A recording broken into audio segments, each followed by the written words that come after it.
누가 대통령을 뽑는가? 국민이 선거로 뽑는 건 맞죠? 근데 한번 의문을 제기해 보겠습니다.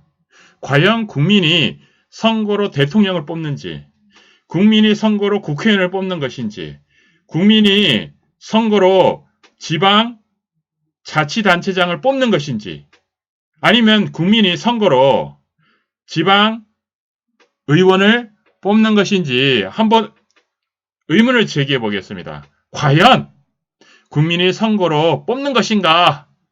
이 동영상을 끝까지 보고 나서 여러분들도 동의를 하는지 한번 묻겠습니다. 끝까지 한번 봐주세요.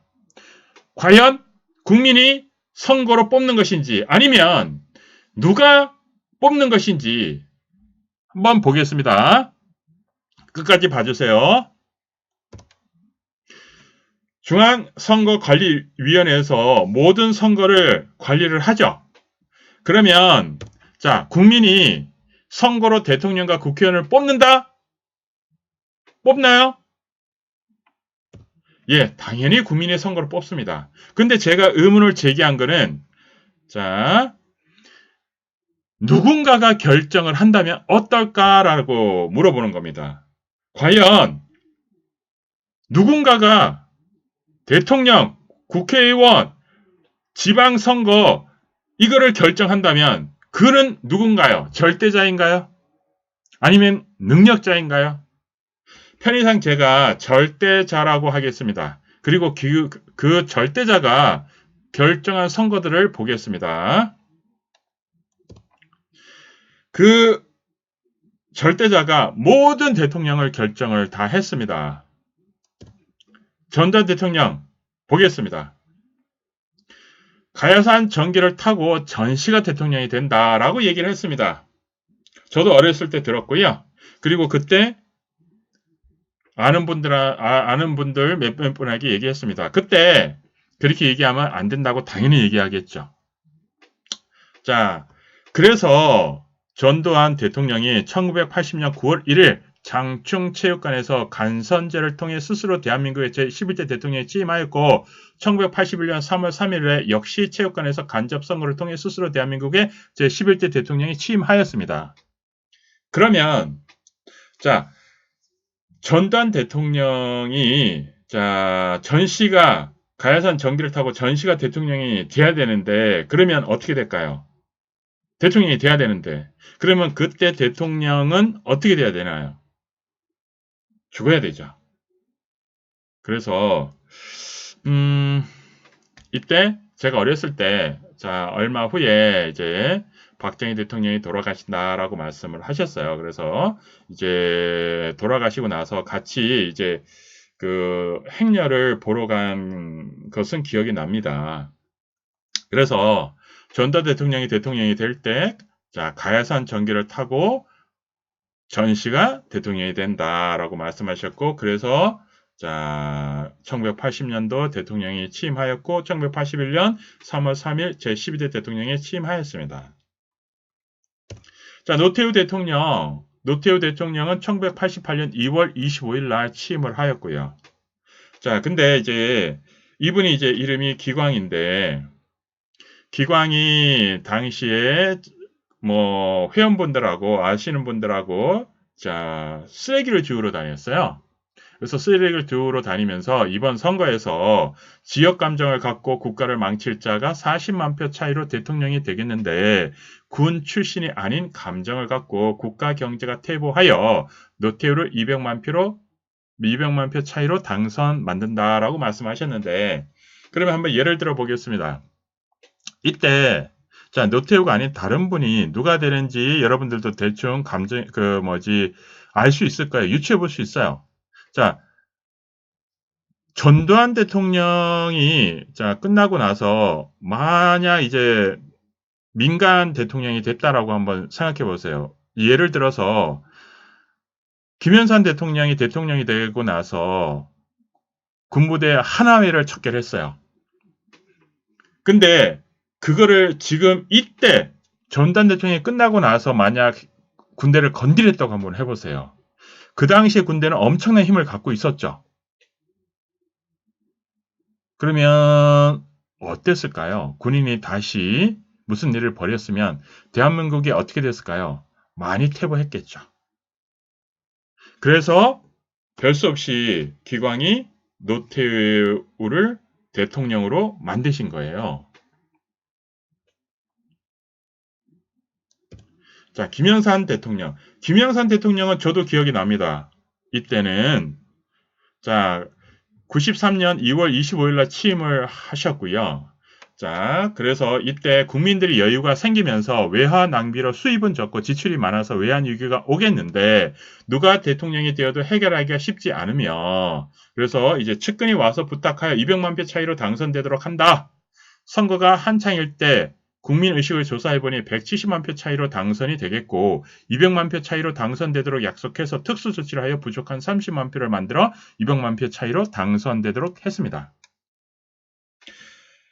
당선되고 나서 외환위기에 대해 얘기했으나 당선 이후 뭐 그런 일이 왜 일어나 이렇게 말씀했다고 하네요. 그래서 뭐 안 들어서 저기 외환위기가 일어났죠. 우리는 IMF 사태라고 하기도 하고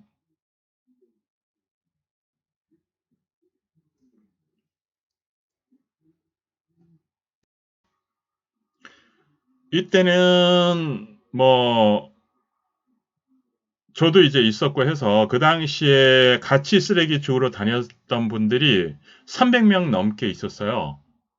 그래서 그분들도 다 알아요. 이 당시 사항을. 그리고 전국적으로 500명이 넘었을 거예요. 그러니까 그 당시에 이 김영삼 대통령에 대해서 뭐 이 일을 알 거예요. 그리고 제자도 이거를 이제 제자의 회원들에 대해서 또 얘기를 했었고요. 그래서 이거는 뭐 알려고 하면 얼마든지 알 수 있습니다. 몇백만 표 차이로 당선되도록 한다라고 얘기를 했어요. 그리고 실질적으로 이 특수 조치인데 뭐 이 특수 조치가 뭐 실제로 이분이 신을 부려서 신이 이제 우리나라 전국에 있는 산신을 다 불러서 그래서 뭐 특수조치라고 했는데 이 당시에는 기광이 이제 산신을 불러서 산신이 이렇게 이제 30만 표를 만들려고 했어요. 그래서 자, 김대중 대통령은 1998년 2월 25일 날 취임을 했는데 김대중 대통령이 이제 선거 전에 이분이 여전히 이제 중국에 있습니다. 이 회원은 이제 전라도 분이에요. 그래서 이 회원이 이제 선거 전에 기관한테 전화를 했습니다. 그래서 전화해서 김대중을 대통령을 만들어 달라고 그래서 전라도 사람의 한을 풀어달라고 했습니다.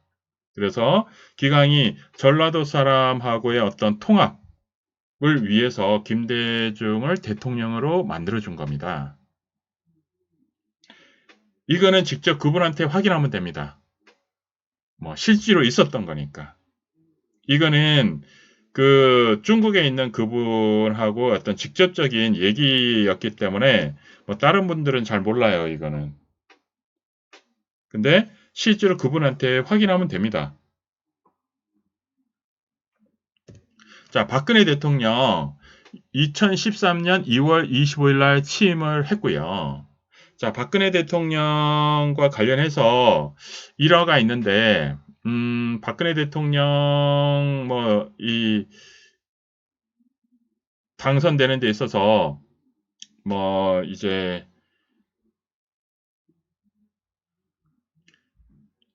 100만 표, 120만 표 그러니까 이제 120만 표 차이로 당선되는데 안철수가 이제 문재인 손을 들어주면 100만 표 차이로 이제 당선된다라고 말씀하셨고요.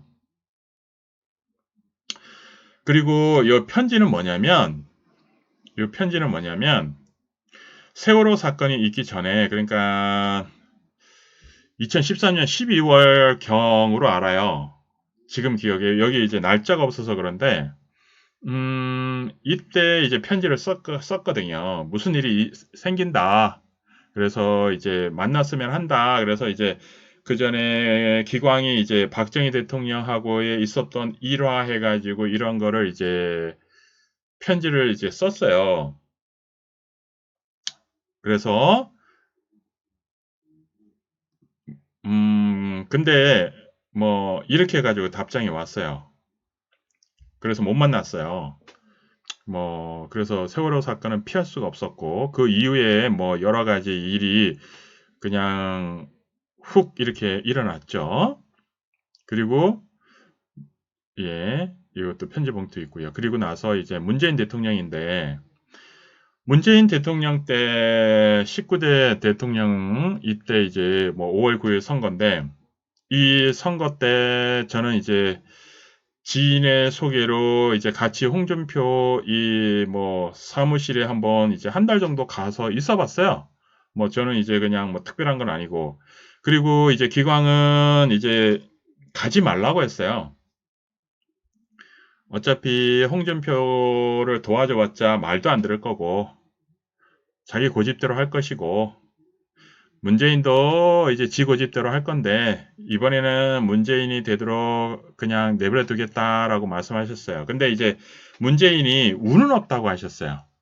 운이 없어서, 국정을 운영하는데 조금 어려움이 많을 거다라고 말씀하셨어요. 근데 제가 생각하는 운은 뭐냐면, 음, 본인이 이제 기본적인 덕, 그러니까 이제 문재인이 대통령이 된 거는 그겁니다. 뭐 조상의 어떤 은덕이라든가 이런 게 좀 있어서 그런 거고, 본인의 덕이 좀 적어요. 본인의 덕이 좀 적어서 이제 그거 한데, 그러니까 운은 다른 거 없어요. 본인이 이제 실질적으로 노력도 많이 하고 공부도 많이 하고 해서 실제로 국민과 대한민국 발전을 위해서 많은 노력을 해야 되는데 그게 좀 부족했던 거예요. 그리고 미래에 대한 어떤 비전이라든가 이런 것도 좀 알고 그게 저는 운이라고 보거든요. 그리고 실제로 이제 개인마다 갖고 있는 운은 있지만 그 운이 모든 걸 다 결정한다라고 보진 않아요. 기강도 항상 운은 스스로 개척하는 거다라고 말씀하시니까 그리고 운을 통해서 얘기하는 거를 싫어하세요. 그래서 개척하고 운은 얼마든지 바뀔 수 있고 노력 여하에 따라서 세상 모든 것이 다 바뀐다라고 말씀하세요. 그런데 그래서 이제 제가 이제 뭐 선거 때 있었던 이 카톡은 없어서 요게 이제 선거 6.13 이 선거 때 이제 제가 이제 올린 거예요. 근데 이것이 이 선거 때 올린 내용하고를 요약한 건데 이거는 뭐 이때 있었던 분들이 다 압니다. 그러니까 뭐 이런 거 가지고 거짓말 할 수는 없고요. 자, 여기 14명인데 어떤 분들이 같이 있었는지는 제가 뭐 얘기를 하기가 좀 그러네요. 자, 그래서 여기 보면 홍 대표 실패 이유 해서 이때 이제 홍 대표가 대통령이 될 수도 있어요. 충분히 되고도 남아요. 그리고 홍준표가 대통령이 되면 자, 홍준표는 기본적으로 갖고 있는 성향이 대한민국을 발전시킬 수 있는 성향이 있어요. 홍준표는. 근데 이제 한번 쭉 보세요. 제가 이제 대선 때 선거 한 달 전쯤 여의도에 가봤다. 이때 여론조사에서 5% 정도였다. 캠프 빌딩에 들어서면서 잘하면 30%까지 나올 수 있겠다라고 말했다. 이때 이제 지인하고 같이 갔는데 지인한테 얘기한 거예요, 이렇게. 그래서 이제 제가 거기서 할 일이 없었죠. 뭐 저는 그냥 이제 따라간 거니까. 특별히 할 일 없이 조언하는 게 일을 하면 일이었다. 그러면서 관찰할 수 있었는데 저도 공부가 많이 됐어요. 아, 이렇게 운영되는구나 라고. 그래서 10%대 접근했을 때 얘기했다. 20% 넘으면 잘하면 당선 가능성이 생긴다라고. 그러면 두 가지. 첫 번째는 말을 함부로 하는 거. 그리고 두 번째는 노동자 이건데 말을 함부로 한다는 판단은 국민이 하는 것이에요. 그래서 이때 홍준표 후보가 자기는 이제 말을 함부로 하지 않는다 뭐 이렇게 얘기를 했어요. 근데 이제 그 판단은 국민이 하는 거예요. 그리고 국민이 함부로 한다라고 느끼는 것은 홍 대표의 말에 공감을 못 한다는 뜻이죠. 그래서 이제 6.13 이 선거에서 이제 깨졌는데, 자, 그래서 이번 선거는 북한 핵인데 정말 제대로 포인트를 잡았음에도 불구하고 국민을 이해시키지 못했다. 공감 능력이 있었다면 이런 결과로 이어지지 않았다. 오래지 않아 북한이 핵 포기 안 할 것이 분명한데 분명하게 드러날 것인데, 이게 6.13 선거 저기 오후 7시 선거 바로 끝나고 나서 제가 그냥 올린 거예요. 6.13 선거가 이제 뭐 어떤 분은 뭐 이제 항상 선거하면 기대가 뭐죠? 이번에 우리 당에서 표가 많이 나올 것이다. 이렇게 기대하죠. 근데 저는 아예 이때 이제 뭐 기광이 말씀하신 이게 좀 이따가 이제 이때 6.13 지방선거에도 나옵니다. 6.13 선거 이제 오후 7시 1분에 제가 올렸어요. 그래서 이 결과에 대해서 저는 이미 알고 있었습니다. 그래서 6.13 선거가 뒤에 나옵니다. 그래서 이것에 대해서 그리고 이제 이때 6.13 선거 때 그때 가서 북한 핵에 대해서도 또 다시 얘기하겠습니다. 그리고 이제 이때 홍 대표가 24%까지 나왔는데 실제로 이제 요때 막판에 뭐 다른 당에 있는 이제 의원들이 들어오네 만에하고 막 그래가지고 좀 그랬는데 그게 이제 실제로 마이너스가 된 거예요. 그렇지 않았으면 더 나았습니다. 그리고 홍 대표가 이 두 가지를 지금 얘기를 할까요? 이 두 가지가 왜 영향을 미쳤는지. 국민들이 말을 함부로 한다라고 이제 느껴서 실제로 이제 좀 거부를 했고요. 그리고 노동자에 대해서 이제 안 좋게 얘기했습니다. 실제로 뭐 민노총하고 뭐 이런 노동조합 안 좋습니다. 국가 발전에는 안 좋습니다. 그런데 그거를 노골적으로 까면 안 되죠. 왜냐하면 그분들이 지금까지 대한민국을 여기까지 발전시키는 때 큰 동력이 됐던 노동자들인데, 그러면 노동자들이 지금 이 시점에는 자, 뭐 민노총이고 뭐 이분들에 대해서 지금 반감을 갖고 있는 분들이 국민들이 많지만, 그런데 그 당시 이때 이제 선거 때 이때 자 5월 요때 이제 선거 전에 이때 분위기는 어땠나요? 노동자에 대해서 비판하면 어떻게 해야 될까요? 노동자들 전체가 반발하죠. 왜 노동자를 비판해? 이렇게 생각하죠. 이때는 그랬어요, 분위기가. 그래서 요거를 이제 하지 않았다고. 그러니까 막판이라도 2주 전에만 2주 뭐 빨리라면 한 주 전에라도 이걸 바꿨었으면 이분이 어떻게 될지 몰라요. 서로 이제 표 차이가. 제가 보기엔 그랬어요. 그래서 기광이 얘기해도 안 들을 거라고 말씀하셨어요. 그래서 이제 뭐 얘기를 했죠, 저는. 뭐 당연히 안 듣죠. 문재인 캠프에 가서도 이분한테 무슨 얘기를 해도 아마 똑같았을 거예요. 지금 대한민국이 어려움이 있죠. 그리고 대한민국뿐만 아니라 전 세계가 어려움이 있죠. 그러면 전 세계가 어려움이 있는데 이거를 어떻게 헤쳐나오고 어떻게 해야 될지에 대해서 만약 지금 문재인 대통령에게 얘기하면 이분이 들어줄까요? 안 들어주겠죠. 왜냐? 이분도 고집이 있습니다.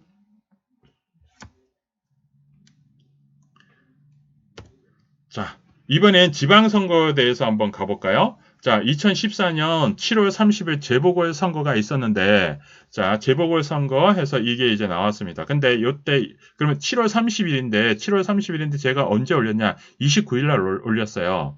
이때 실질적으로 기광이 일주일 전에 말씀하셨어요. 일주일 전에. 근데, 지방에 여행을 같이 다녔기 때문에 시간이 없어서 제가 서울에 와서 요걸 올린 거예요. 서울에서. 그리고 이때 뭐 딱히 올릴 생각도 없었어요, 원래는. 이런 데다가 올릴 생각은 없었어요. 왜냐하면 지금까지 뭐 이런 데다 카톡에다 올리는 걸 생각해 보지 않았는데, 이때 그냥 뭐 하루 전에 기각 말씀을 올린 거예요, 여기다가. 근데 이렇게 된다 하면 우스우니까 자 이렇게 올린 거죠. 재보선 어떻게 예상들 하세요? 전 새누리당이 70에서 80% 당선될 거라고 예상합니다. 이때 기광이 어떻게 말씀하셨냐면 70에서 80% 세라고 이렇게 당선되도록 한다. 당선되게 한다. 이렇게 한다라고 말씀하셨어요. 이때는 이제 자연에다가 자연이 하게끔 그래서 그냥 뭐 제가 예상합니다라고 했고 이정현이도 될 거라고 예상합니다라고 했어요. 이정현이가 이제 전라도에서 당선됐죠. 자, 그런데 자, 어떻게 돼요? 7월 30일 오후 11시 59분에 새누리가 11석 당선됐어요. 자, 그러면 자, 여기에서 15명의 75%면 11.25 11명입니다. 이거.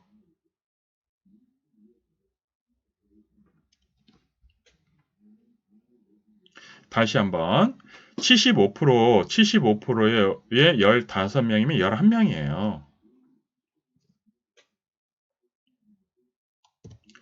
그리고 이정현 당선에 대한 뒷얘기를 잠시 하겠습니다.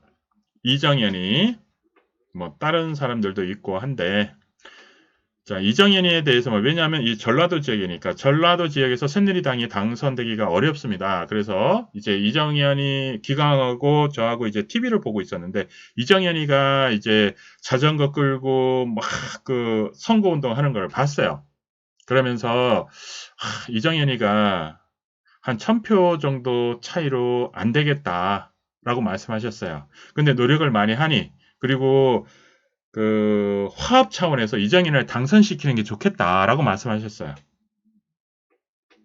그래서 이정현이를 당선되게 하셨어요.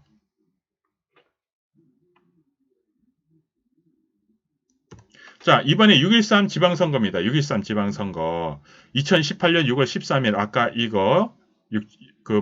이거에 대해서. 자, 이때, 자, 6월 11일 날, 13일인데 11일 날 올렸죠? 똑같이 기강이 일주일 전에 말씀하셨고요. 그래서 홍 대표가 애를 많이 썼는데 선거 결과가 안 좋게 나오겠어요. 한 개를 가져갈까 정도로 많이 안 좋네요. 지금 이 시점에서 답은 있을까라는 생각이 드네요. 당연히 있겠죠. 그러나 아무도 신경을 안 쓰죠. 우리가 숨 쉬는 공기가 항상 있다고 생각하듯이 앞으로 참 난감하겠네요. 그나마 홍이 운이 있었는데 이 운은 제가 얘기하는 거예요. 기광은 운 얘기 안 하세요. 제가 보는 이제 홍은 운은 있어요. 그나마. 자, 이때 이후로 한국당 어땠네요? 많이 힘들었죠. 여전히 힘들고요. 자, 여러분들, 자, 그래서 여기서 한 개. 그러면 이때 이제 기광이 한국당이 하나 정도 가져가게끔 한 거예요. 뭐, 시장 선거에서 자유한국당 하나. 자, 도지사 선거에서 하나. 그러면 왜 이렇게 했을까요? 한국당이 좀 바뀌어야 된다. 그래서. 이유는 간단합니다. 한국당이 바뀌어야 된다. 그래서 이렇게 한 겁니다. 다른 건 없어요. 한국당이 이번에 좀 바뀌어야 됩니다. 안 바뀌면 안 됩니다.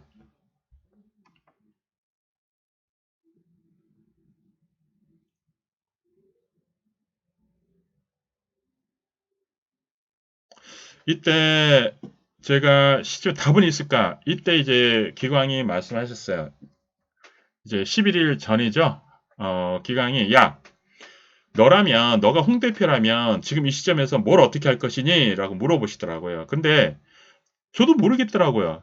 그래서 이제 제가 말씀드린 거는 지금 이 시점에서 판이 이미 기울었는데 어떻게 바꿀 수 있을까요? 라고 말씀하시더라고요.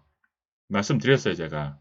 그러면서 지금 이 시점에서 이제 북핵 문제인데 지금 저걸 해결할 수 있는 방법이 있을까요? 라고 이제 말씀드렸는데 기강이 딱 말씀하시는 게 뭐냐면 지금 북핵 문제인데 북핵 문제를 해결하면 된다. 해결하는 방법은 간단하다.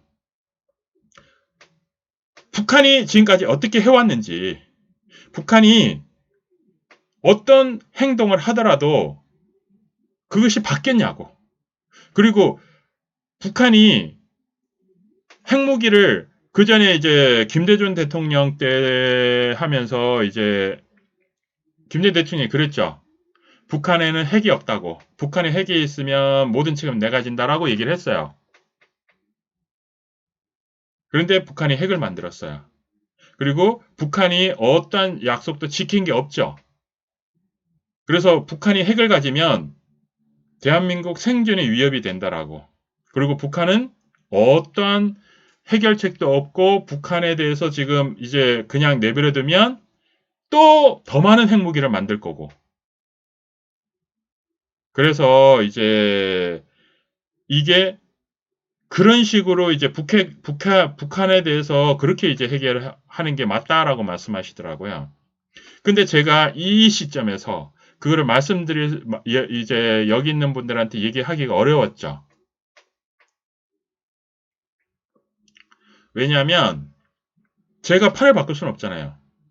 기강이 이제 저한테 물어본 건데 지금 이 시점에서 그 판을 바꿀 수 없어요. 왜냐하면 기강이 한 자리만 이제 한국당에서 가져가도록 하게 했는데 이걸 제가 판을 바꿀 수는 없잖아요. 그래서 그냥 이렇게만 얘기하고 나중에 이제 얘기해 줬죠. 북핵에 대해서, 북한에 대해서.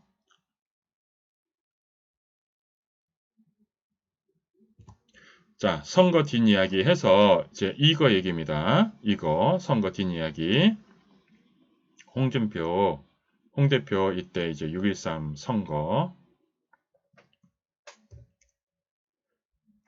자, 6월 11일 6.13 선거 전에 그 다음에 6.13 선거 당일날 오후 7시 아직 결과도 나오지 않았어요. 근데 이렇게 얘기한 거예요. 왜? 이렇게 한 표라고 얘기했으니까. 한 개.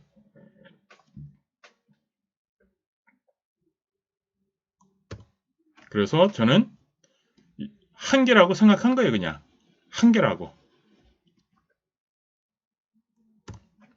그리고 요거는 이제 2001년도 10월 25일 재보궐선거와 관련해서 이때 이제 동대문에서 거주를 했어요. 동대문. 그리고 이때 25일 날 이때 올렸어요. 근데 이거는 25일 날. 왜냐하면 시간이 없었어요. 이 당시에는 또 핸드폰도 뭐 이렇게 인터넷으로 되는 것도 아니었고 그리고 지방에 있었어요. 지방에.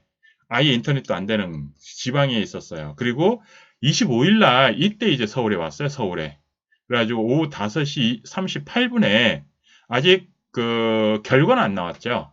5시 30분. 왜냐면 6시까지 이제 선거 투표였기 때문에 그래서 이렇게 올렸어요.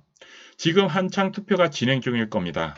누가 앞선다고 할 수 없을 정도로 배총세 아니 홍준표 후보가 열세라고 합니다. 그러나 국민의 한 사람으로 동대문의 발전과 국가 발전을 위해 누가 국회의원이 돼야 하는지는 분명합니다. 민주당의 실정과 한나라당의 대응의 실패로 정치는 어려워지고 경제는 어둠 속에서 헤매고 있습니다. 더 이상의 정쟁이 없어야 하며 이번에 민주당에서 모든 후보가 당선이 된다면 민주당은 정권 말기 고집과 아집으로 한국의 정치와 경제를 더욱 어렵게 할 것입니다. 그것이 한나라당에서 모두 당선이 되어야 하는 큰 원인이며 다시 한번 당선을 축하드리며 차후 만남의 기회를 마련해 주시면 많은 이야기를 나누고 싶습니다. 이번에 세 지역 모두 한나라당에서 당선이 될 가능성은 90% 이상이며 이는 내일 결과를 지켜보겠습니다. 부디 의원이 되어도 자만하지 말고 국가와 민족을 위해 열심히 일해 주시기 바랍니다. 라고 썼어요. 이때도 마찬가지예요. 기강이 이때는 한 2주 전에 말씀하셨어요. 2주 전에 이렇게 말씀하셨어요. 여기 똑같이 한나라당이 세 군데 다 가져가야 된다. 라고 말씀하셨어요. 그래서 이제 이때 투표하기 위해서 이제 서울에 오신 거예요. 지방에 있다가. 그래서 이제 저는 겸사겸사 이렇게 여기에서 이제 글을 올린 거고. 자, 그러면 기강이 왜 절대자인가 해서 기강공에 대해서 이제 홈페이지가 있는데 이거 참고해 보셔도 됩니다. 자, 여기까지 다 보고서 여러분들의 생각은 어떤가요? 과연 기강이 이 선거를 결정하는가? 아니면 국민이 결정하는가? 여러분의 생각은 어떤가요?